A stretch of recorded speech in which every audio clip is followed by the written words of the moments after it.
Syarat pertama bahagia itu ternyata bukan materi dunia, bukan uang, bukan kedudukan, bukan kemewahan.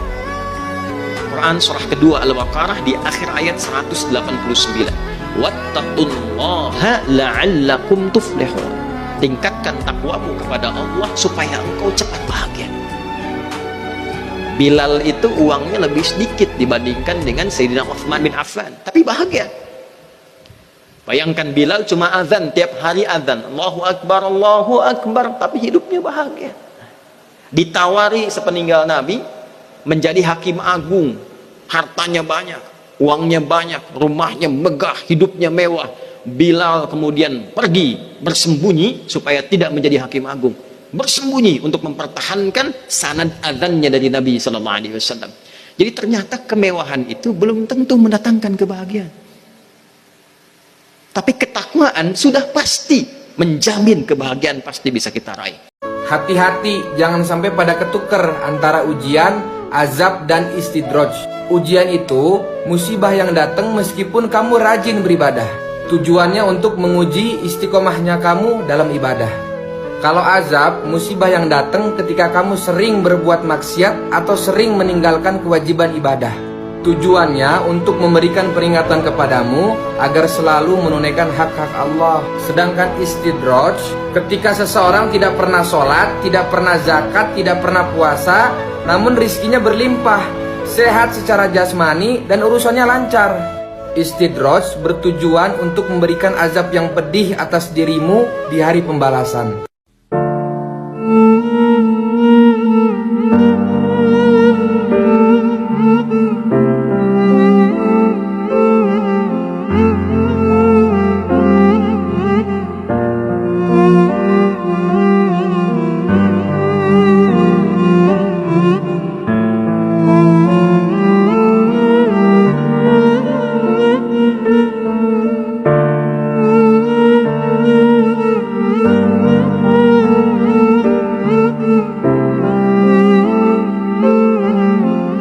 Itulah sebabnya kenapa sholat itu menjadi yang paling pokok dalam hidup dan tidak ada alternatifnya sampai meninggal. Kenapa? Karena Allah menginginkan semua masalah kita selesai, tuntas. Saat sholat kita minta, rukuk, sujud, selesai masalahnya. Zakat itu wajib kalau ada kewajibannya berlaku. Sampai nisabnya, keluar zakatnya. Tapi kalau belum sampai batasnya, nggak ada kewajiban zakat. Puasa itu wajibnya kapan? Ramadan. Kalau tidak Ramadan, tidak wajib, kecuali nazar. Ya. Dan saat Ramadan pun kalau nggak mampu, masih bisa diganti. Kalau tidak qadha, fidyah. Haji wajib nggak? Kapan? Bagi yang mampu. Tapi sholat, semua berlaku, berdiri. Nggak bisa berdiri, nggak mampu, duduk. Nggak bisa duduk, berbaring. Nggak mampu berbaring, isyarat. Nggak mampu isyarat, berkedip. Dengan kedipan selama masih sadar. Nggak mampu berkedip, disolatkan, kan sudah selesai. Ya. Sampai titik akhir kan? Ya, sampai titik. Kenapa? Karena Allah tidak menginginkan semua hambanya siapapun punya masalah yang tidak selesai.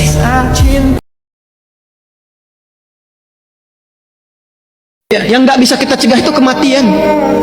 Ya, karena maut itu nggak akan pilih-pilih, dia nggak akan lihat. Sakitnya parah, misalnya. Belum tentu. Belum tentu. Ya, Anda boleh katakan ini sudah sepuh, kayaknya udah bau tanah nih, gitu kan?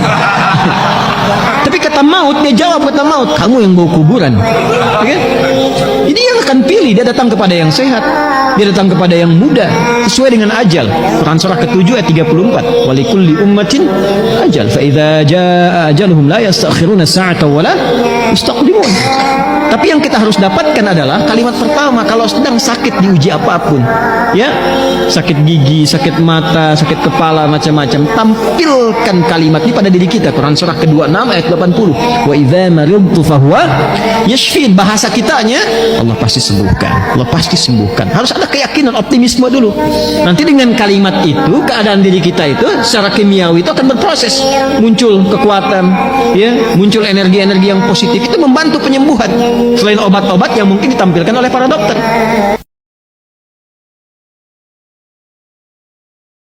Istighfar yang akan menjadikan kita pribadi yang mulia di hadapan Allah. Istighfar yang akan mengantarkan ketenangan hati. Istighfar yang akan mengantarkan kelapangan jiwa. Istighfar, kalimat yang akan mengantarkan kita ke dalam surganya Allah Subhanahu wa ta'ala. 5 keutamaan istighfar yang harus kita pahami. 1, istighfar itu menghapuskan dosa. 2, istighfar itu membersihkan hati. 3, istighfar itu melancarkan urusan. 4, istighfar itu menjaga kita dari keburukan. Dan yang kelima, istighfar itu mencukupi kebutuhan, memuliakan hidup, menenangkan hati kita. Apakah benar jika anak perempuan keluar rumah tanpa menutup aurat, sama saja ia telah menyeret ayahnya ke neraka? Anak perempuan yang keluar rumah tidak pakai jilbab, pakai baju you can see, kamu can bisa see melihat, you can see kamu bisa melihat ketiak anak saya. La yadkhulul jannata dayus, tak masuk surga dayus. Siapa dayus itu ya Rasulullah?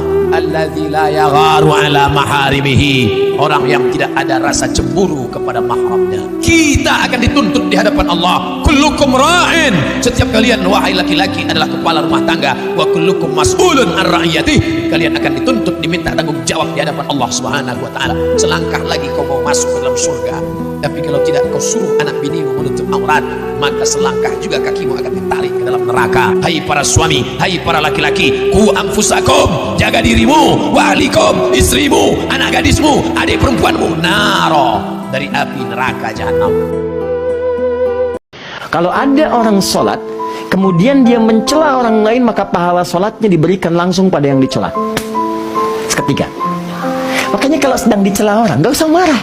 Itu sedang terjadi transfer otomatis pahala dia kepada kita. Jangan marah. Dan kalau Anda belajar nanti fikih akhlak, tidak setiap peristiwa mesti ditatap dengan akal. Kadang-kadang iman itu lebih menyejukkan. Ternyata tidak ada yang bebas dari celaan. Silahkan cek.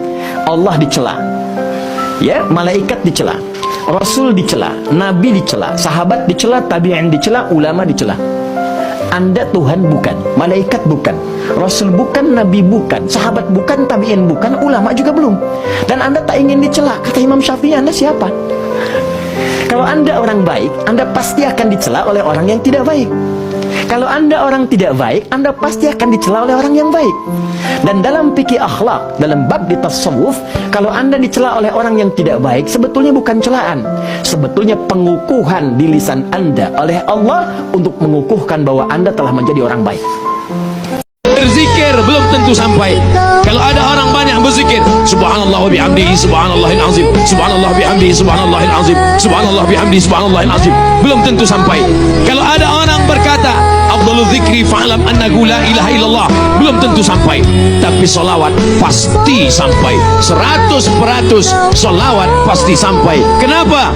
Karena kalau zikir untuk dia, subhanallah untuk dia, alhamdulillah untuk dia, Allahu akbar untuk dia. Tapi manakala dia berkata Allahumma salli ala Sayyidina Muhammad, untuk dia nun yang jauh di sana, dan Allah pasti kabulkan, karena Allah berjanji wala saufa yu'tika rabbuka fatarda, apa yang kau mau pasti aku akan beri. Dan Allah kalau sudah berjanji, Allah tidak akan ingkar janji. Kalau sudah menjadi ibu, itu pikirannya bahkan menjadi doa. Makanya kalau ada anak misalnya bertindak kurang menyenangkan, atau suami sedang kurang nyaman, kurang baik sikapnya, cepat arahkan kepada doa yang baik. Dan potensi itu yang bisa merubah. Anak kecil main di pasir, kisah nyata, ibunya masak. Saya pernah sampaikan di sini. Tamu datang, tamu ayahnya. Ibu sudah siap menyajikan, datang anaknya. Umi.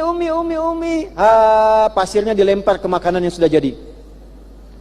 Kalau ibu di posisi jadi ibunya anak itu, apa yang ibu lakukan? Ada mana itu? Astagfirullahaladzim. Ibu ini mengatakan apa? Perhatikan kata ibu ini. Idhab ilal haram takunu imaman fi. Nah, kamu pergi deh ke Masjidil Haram jadi imam di sana. Dia memendam rasanya, dikeluarkan dikatanya, kamu pergi ke Masjidil Haram jadi imam. Sampai sekarang anak itu masih jadi imam, bahkan ketua dewan imam di Masjidil Haram dan Masjid Nabawi. Itulah Syekh Abdurrahman As-Sudais. Ya. Kalau kiamat terjadi besok, apa persiapannya kata Allah? Dan kiamat terkecil itu kematian. Kiamat terkecil kematian. Quran surah ke-32 di ayat ke-11. Qul yatawaffakum malakul mautil ladzi wukila bikum. Katakan Muhammad sallallahu alaihi wasallam, setiap yang berjiwa itu satu saat akan tiba waktunya, datang utusan Allah malakul maut untuk memisahkan kehidupannya dengan maut itu dari kehidupan dunia menuju hisab persiapan akhiratnya. Dan semua ulama sepakat kiamat terkecil. Kiamat kecil itu ya kematian. Jadi kalau kita kembalikan pada diri kita, para ulama selalu mengajak kita untuk bermuhasabah. Jangankan datang tahun baru, ganti tahun lagi, ganti hari lagi, setiap hari. Ayat ini mengatakan, kalau Anda wafat besok, persiapannya apa? Bahkan kalau kita diwafatkan hari ini, apa persiapan hisab kita di hadapan Allah Subhanahu wa Ta'ala? Siapa yang konsisten, berusaha, bersabar menunaikan 12 rakaat yang mengiringi sholat fardunya dari siang sampai malam, dirinci 4 rakaat sebelum zuhur, 2 rakaat setelahnya, 2 rakaat setelah maghrib, 2 rakaat setelah isya, dan 2 rakaat sebelum subuh. Apa yang didapatkan akhiratnya? Orang yang konsisten mempertahankan itu sampai dia meninggal dunia, dibangunkan, diperintahkan oleh Allah pada malaikat, bangunkan untuknya satu istana di dalam surga. Lalu apa rinciannya? Khatib hanya sebutkan satu saja di antara sekian yang banyak, karena terbatasnya waktu Jumat kita. Yang subuhnya saja baru 2 rakaat, Allah cukupkan semua kebutuhan dunianya. Rakaatul fajri khairum minad dunya wa ma fiha.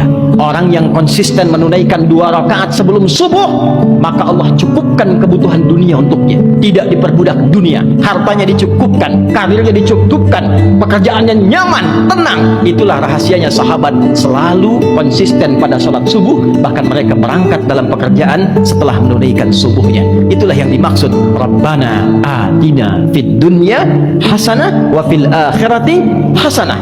Yang terbaik, yang pintar, al-kayyis, dialah membangun koneksi dengan Allah yang punya segalanya. Dia kerjakan perintah Allah, dia ikuti tuntunannya, dunia dia dapatkan, akhirat insya Allah dia akan raih.